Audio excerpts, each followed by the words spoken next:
Quero cumprimentar a todos nesta hora com a paz do Senhor Jesus.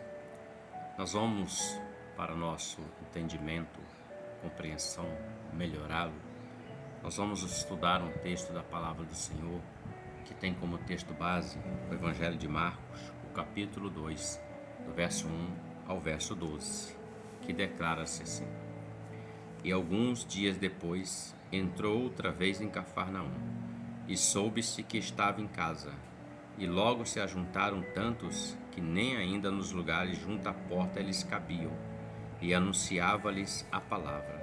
E vieram ter com ele conduzido um paralítico trazido por 4, e não podendo aproximar-se dele por causa da multidão, descobriram o telhado onde estava, e fazendo um buraco baixaram o leito em que jazia o paralítico. E Jesus, vendo-lhes a fé, disse ao paralítico: Filho, perdoados estão os teus pecados. E estavam ali assentados alguns dos escribas, que arrazoavam em seu coração, dizendo: Por que diz este assim blasfêmias? Quem pode perdoar pecados, senão Deus? E Jesus, conhecendo logo em seu espírito que assim arrazoavam entre si, lhes disse: Por que arrazoais sobre estas coisas em vosso coração? Qual é mais fácil, dizer ao paralítico que estão perdoados os teus pecados, ou dizer-lhe: Levanta e toma o teu leito e anda? Ora, para que saibais que o Filho do Homem tem na terra poder para perdoar pecados, disse ao paralítico: A ti te digo, levanta-te, toma o teu leito e vai para a tua casa. E levantando-se e tomando logo o leito, saiu em presença de todos, de sorte que todos se admiraram e glorificaram a Deus, dizendo: Nunca tal vimos. Esse episódio no Evangelho de Marcos fala acerca do paralítico de Cafarnaum, a cidade de Cafarnaum. E nós vamos aqui abordar uma temática com o seguinte tema: quanto vale uma vida? Quanto custa uma vida para você? Quanto custa uma vida para mim? Qual o valor da vida? Se pudéssemos quantificar isso em valores, quanto custaria uma vida? E é dentro desse tema que nós colocamos esse texto base para entendermos aquilo que o Senhor quer de nós, para que nós possamos compreender um pouco mais do plano de Deus e podermos caminhar sobre a face da terra, adorando Ele, servindo a Ele e como servos que somos. Pois bem, quanto vale uma vida? É isso que precisamos pensar sempre quando uma vida chega diante de nós e ela é uma necessitada e ela precisa do Senhor. Muitas vezes o homem ele separa classes de pessoas e categorias porque ele avalia conforme o seu entendimento ou como a sociedade, por valores que são terrenos e até valores morais. Há uma separação, infelizmente. Mas diante do prisma da palavra é o que nós precisamos entender: quanto custa uma vida para Deus? Quanto custou a sua vida, a minha alma, a sua alma? Vamos lá. Primeiro, nós vamos entender um pouco mais sobre esse texto. Em Mateus capítulo 5, do 13 ao 14, está escrito assim, Jesus falando aos apóstolos: Vós sois o sal da terra, e se o sal se tornar insípido, com que se há de salgar? Para nada mais presta senão para se lançar fora e ser pisado pelos homens. Vós sois a luz do mundo.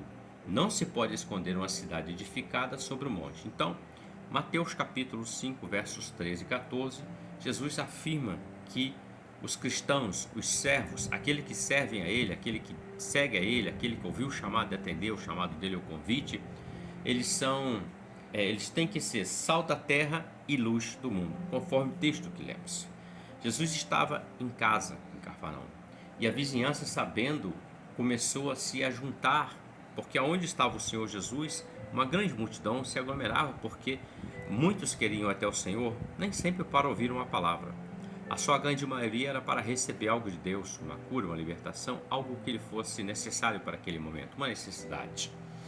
E o mestre lhes anunciava a palavra, Estava dando vida aos que ali estavam. Observe que ele estava em Cafarnaum, e soube-se que estava em casa.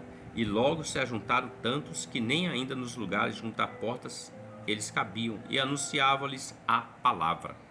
Então observemos que Jesus estava numa casa e havia uma grande multidão que estava ali naquela casa, porque soube que ele estava naquele lugar. sempre lembrando, aonde o Senhor Jesus está, algo tremendo acontece, algo poderoso acontece.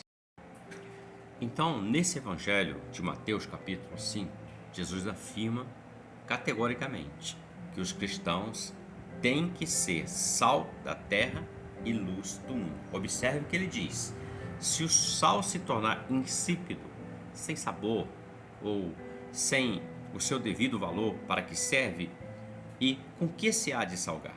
Para nada mais presta senão para se lançar fora e ser pisado pelos homens. Então, o primeiro ponto nessa abordagem, entendendo quanto vale uma vida, no prisma da palavra, daquilo, da ótica de Deus. Pois bem, então o primeiro ponto: o cristão tem de ser sal da terra e luz do mundo. É fácil?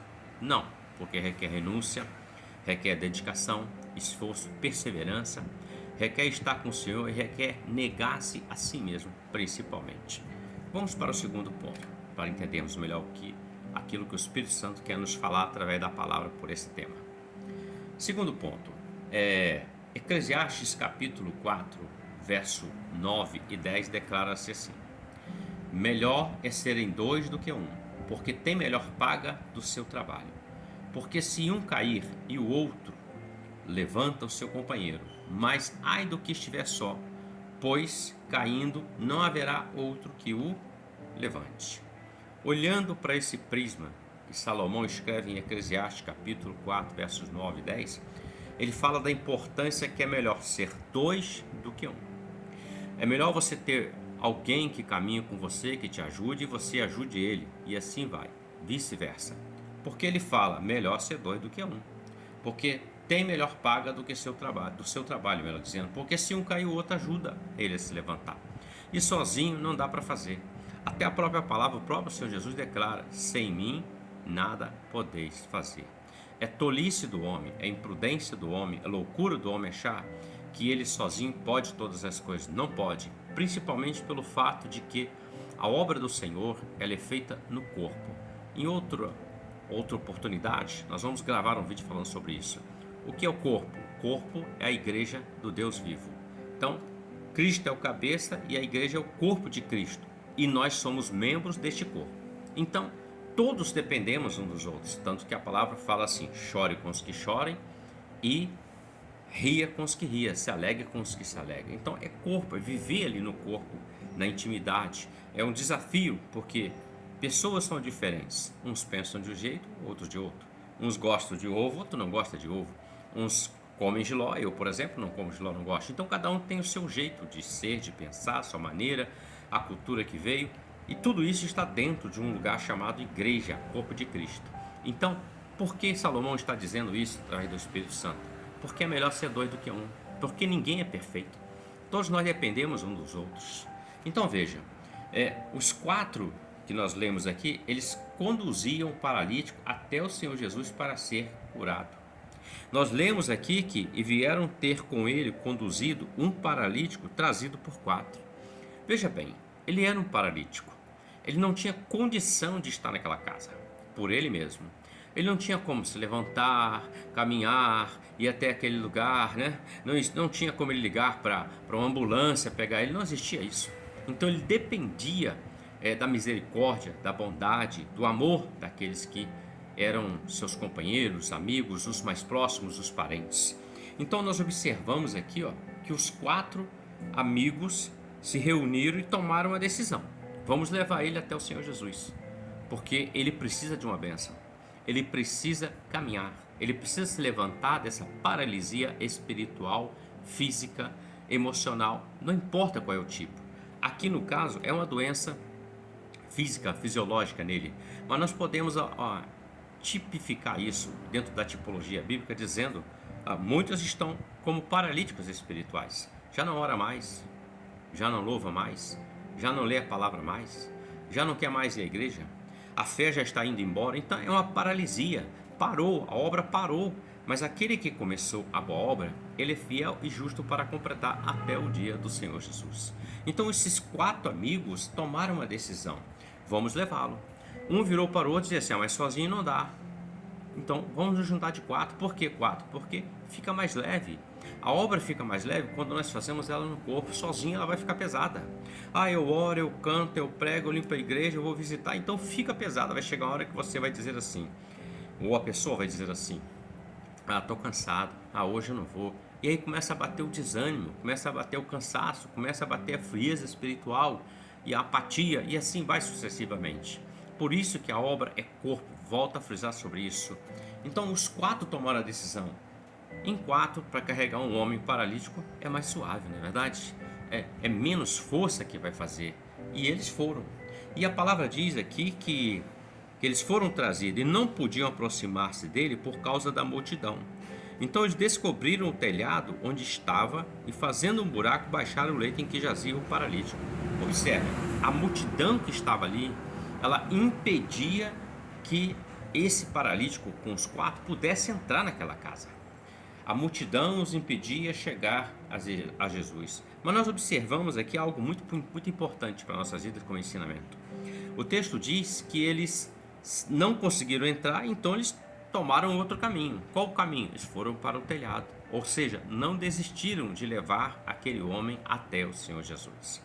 Às vezes se desiste. Você faz um convite para alguém, por exemplo, e a pessoa fala que vai. Aí você chega na casa dela ou marca um encontro, ela não vai. Então, às vezes, já cansei de convidar, já não vai, já é segunda, terceira. Mas eles não desistiram. Eles queriam levar aquele paralítico diante do Senhor. Aqueles 4 amigos. E eles não desistiram. Abriram uma nova porta. Abriram uma nova forma de apresentar.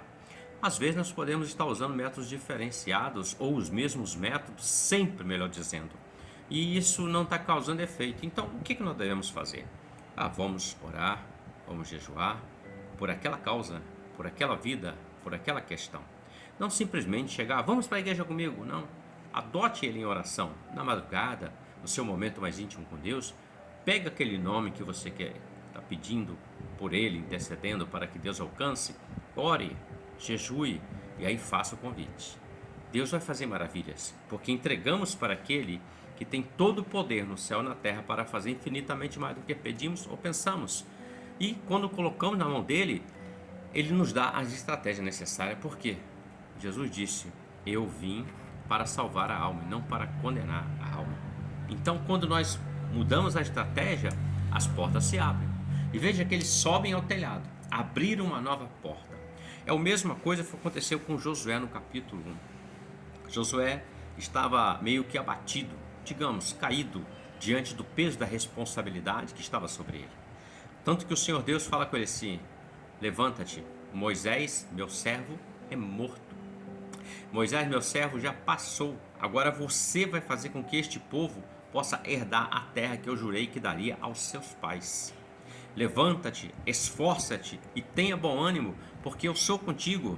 Onde você botar a planta dos seus pés, eu te darei por herança. Tão somente não afaste de ti o livro da lei de Moisés. Medita nele de dia e de noite, em fazer tudo quanto está nele. E onde você botar a planta dos seus pés, eu te dou por herança. O que Deus está dizendo para Josué? Josué, eu estou vendo que você está com medo, está com receio, está olhando para o tamanho da dimensão dessas almas todas que são minhas, na verdade, Deus falando. Eu conjecturo assim, entendo assim, são minhas. Mas Josué, eu estou te levantando, eu estou te capacitando, eu vou te dar condição e recurso. Então Josué se levanta. E quando Josué se levanta, ele se levanta para ser alguém mais que vencedor, como Paulo descreve nas epístolas, mais que vencedor. Então veja, às vezes é necessário, mas veja, é melhor ser 2 do que 1. Quando a palavra fala de 2, fala de testemunho, os 2 juntos caminhando. E também fala de andar junto, fala de unidade. Onde há unidade, o adversário não trabalha. Onde há unidade, o adversário não destrói. Por quê? A divisão é um dos piores inimigos do corpo, da igreja, que trabalha tentando minar as forças, tentando destruir aquilo que Deus quer fazer através da sua obra, da sua igreja, através da membresia da igreja. Então, segundo ponto, melhor ser 2 do que 1. Vamos para um terceiro ponto aqui abordando para nós entendermos um pouco mais. Em Lucas capítulo 19, verso 10 está escrito assim: porque o Filho do Homem veio buscar e salvar o que se havia perdido. Jesus está falando isso no exato momento quando ele entrou na casa de Zaqueu. Relembrando rapidamente, Jesus está em Jericó e Zaqueu queria ver Jesus. Ele queria saber quem é esse Jesus. Quem é esse Jesus que cura, que liberta, que dá vista aos cegos? Quem é esse Jesus que quando ele ensina, as pessoas ficam maravilhadas com seu ensino, porque ele ensina como alguém que tem autoridade, não como os escribas e os fariseus? E esse interesse, esse despertamento em querer saber, fez com que Zaqueu fosse até o encontro de Jesus. Mas nós podemos observar em Lucas 19 que Zaqueu não conseguiu porque ele era um homem de pequena estatura, assim como eu também tenho pequena estatura, infelizmente, porque eu queria ter mais estatura. E a palavra diz que ele cria uma forma para ele poder ver Jesus. Ele vai à frente daquela multidão que estava caminhando com Jesus, ao qual ele não conseguiu ver o Senhor. Ele sobe uma figueira brava para ver Jesus passar. Preste bem atenção. Mas quando Jesus passa por aquele lugar, Jesus olha para a figueira e olha para Zaqueu em cima da figueira e diz assim: Zaqueu, desce daí depressa, porque hoje me convém pousar em sua casa. E Zaqueu desceu rapidamente daquela figueira brava. Em outro ponto, em outro momento, ou no próximo vídeo, nós vamos abordar aqui um estudo acerca de Zaqueu na figueira brava. E aí poderemos entender um pouco mais. Mas nesse momento, Zaqueu desce, leva Jesus para sua casa. E quando ele entra na casa, Zaqueu ficou tão impactado com a presença do Senhor que ele disse assim: se eu tenho defraudado alguém, eu vou restituir 4 vezes mais. O que Zaqueu está dizendo é o seguinte: eu vou cumprir a palavra, a lei, porque a lei mosaica dizia que quando alguém defraudava alguém, ele tinha que devolver 4 vezes mais do que aquele valor que foi defraudado. Então Zaqueu está confessando algo e está consertando a sua vida diante do altar do Senhor, diante do próprio Senhor Jesus ali naquele momento. E Jesus disse assim: ó, hoje veio salvação a esta casa, porque o Filho do Homem veio buscar e salvar o que se havia perdido. Então ele está dizendo que salvação é a prioridade do reino. A prioridade do reino não é dinheiro, fama, fortuna, não é posição eclesiástica. A posição eclesiástica existe e ela é bíblica, mas é chamado de Deus para que haja uma ordem. Deus trabalha no âmbito da ordem, tudo no seu devido lugar, em ordem. Deus não é bagunçado, Deus gosta da ordem. E salvação sempre será a prioridade. A alma, ela sempre será a prioridade para Deus, independente de quem seja ou do estado que esteja essa alma. Algumas pessoas que se convertem ao Senhor, entre aspas, elas vão para a igreja, mas elas fazem uma acepção, infelizmente, de classes, categorias de pessoas.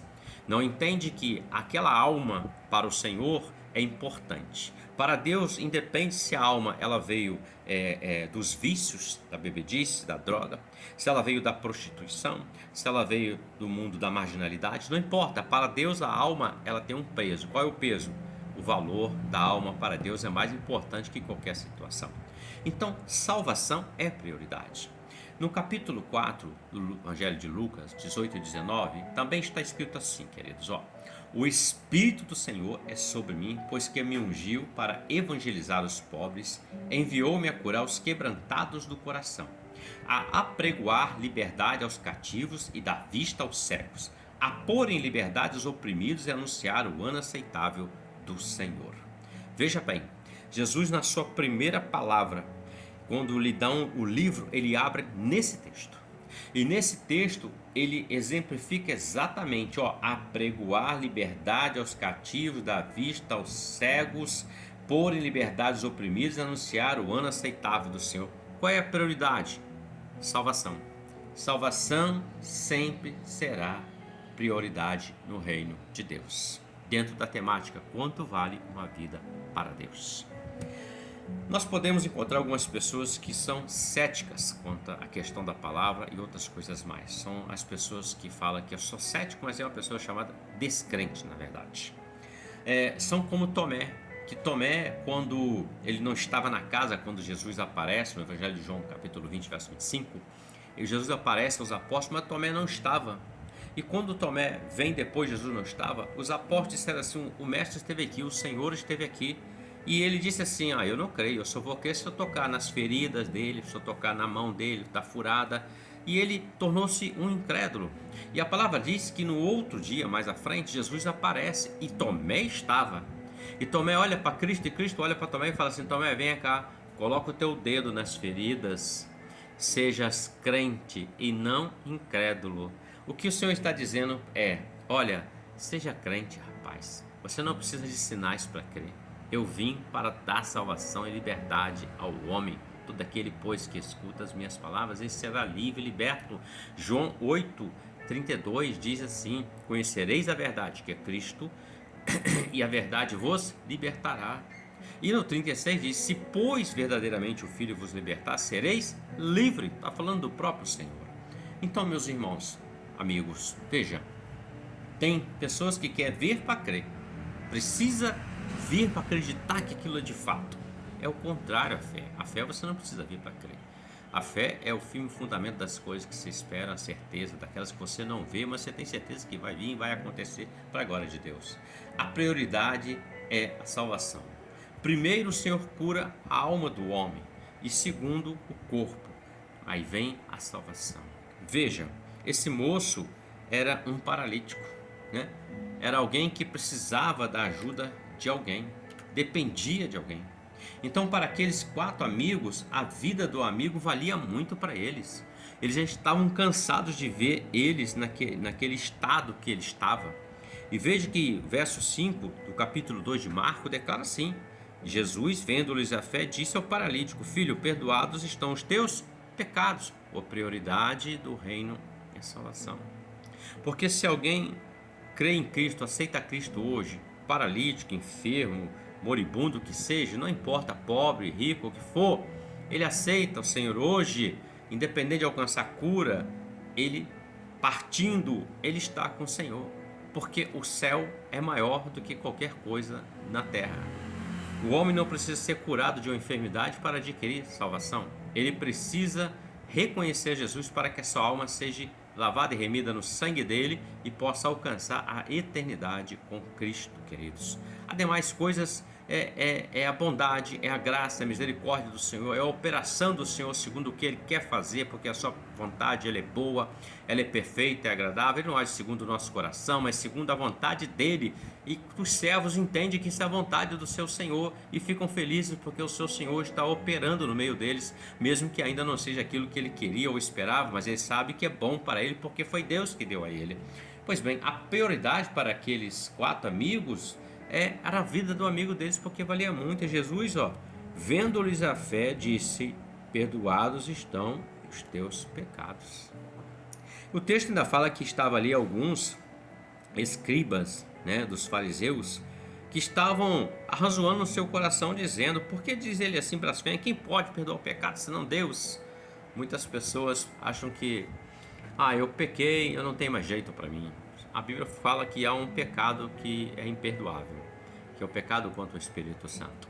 O fato da pessoa mentiu, roubou, matou, adulterou, que seja, transgrediu, mas ainda há um perdão da parte de Deus. Se ela genuinamente se arrepender ao Senhor, Deus pode resgatá-la, aquela alma, para que ela não seja lançada na condenação, o lago de fogo, né, e enxofre, lá naquele grande dia, conforme falamos nos vídeos anteriores da Escola de Profetas.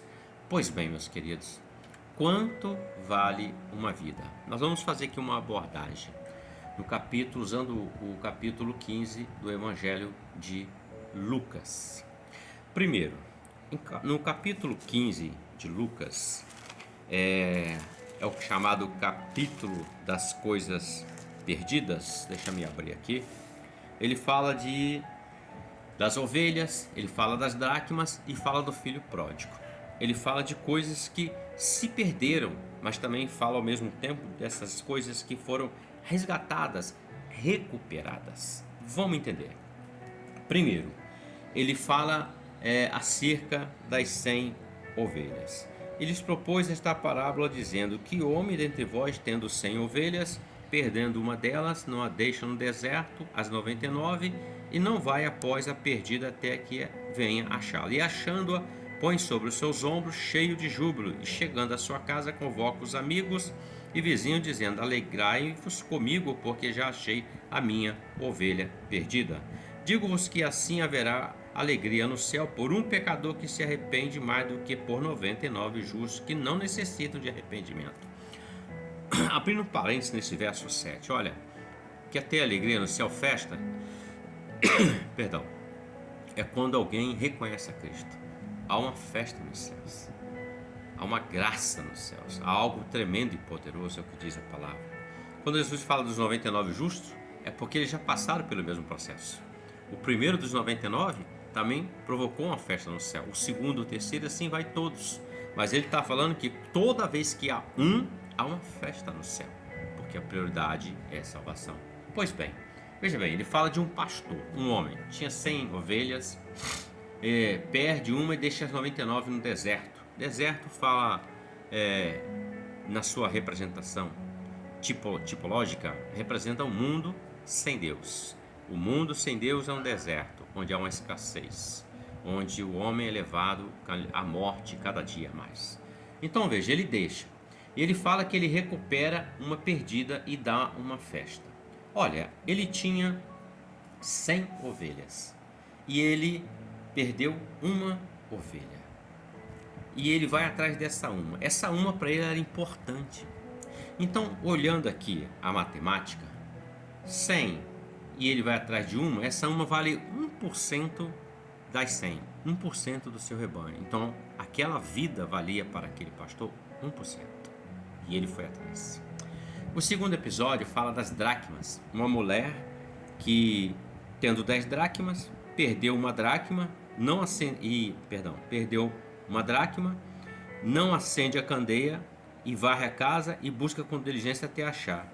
Acha, convoca as amigas, vizinhas e diz: alegrai-vos comigo, porque achei a minha dracma perdida. Assim vos digo que há alegria diante dos anjos de Deus por um pecador que se arrepende novamente. Então uma mulher tinha 10 dracmas. Ela perde uma dracma. A palavra fala que ela acende a candeia e começa a buscar diligentemente. Diligentemente quer dizer, ela vai olhando pontualmente cada espaço da casa dela, dentro da casa que ela perdeu. O fato importante é que ela perde dentro da casa, não fora. Muitos perdem dentro da casa, do seu coração, da sua vida com Deus. E qual é o segredo? Acende a candeia, o Espírito Santo, a luz, procura diligentemente até encontrar, e ela achou. Então ela tinha 10 e ela perdeu uma. Observe, as ovelhas, ele tinha 100, perdeu uma, 1%. Essa tinha 10 dracmas, perdeu uma, mas essa uma também era importante. E ela procurou até encontrar. Então, usando a mesma matemática, essa uma das 10 dracmas representa 10%. Então valia 10% para ela. Pois bem, o terceiro fala do filho pródigo. Um pai tinha 2 filhos e um dos filhos pediu herança, o chamado pródigo, mais novo. E a palavra diz que passou um tempo, esse filho, ele vai para o mundo, ele se perde, passou o tempo fora da casa do pai e ele estava padecendo necessidade. Só lembrando, quem está fora da casa do pai vai padecer necessidade nesse mundo terrível. E lá ele lembra da casa do pai e ele volta para a casa do pai. E quando ele volta, o pai dá uma nova vida para ele, veste nova, um anel, sandália, e o pai dá uma festa, usando a mesma matemática para entender.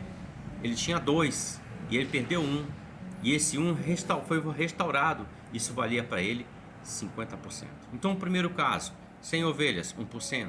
O segundo caso, 10 dracmas, 10%. O terceiro, ele tinha 2 filhos e representa 50%. Mas em João 3,16, que aqui nós vamos concluir, ele está escrito que Deus amou o mundo de tal maneira que deu seu Filho unigênito para que todo aquele que nele crê não pereça, mas tenha a vida eterna. Jesus. Então Deus tinha 100% e entregou 100% do que ele tinha por você e por mim. Então quanto vale uma vida, meus amados? Vale a vida de Cristo. Vale 100%. Essa é a importância. Quanto vale uma vida para Deus? Vale o sangue de Jesus. Vale o sangue dele derramado, a vida de Cristo. Então, reflita sobre isso. E eu concluo. A vida de Cristo que nos deu para termos vida abundante, custou a sua vida Quanto vale uma vida para Deus? Vale a vida do seu filho amado. Então, a partir de hoje, quanto vale uma alma para Deus? Vale a vida de Cristo. Muito mais do que 1%, 10% ou 50%. Vale 100%. Vale tudo. Reflita sobre isso. Medite sobre isso. Que Deus te abençoe e nos abençoe, na verdade, por esta palavra, em nome do Senhor Jesus. Amém?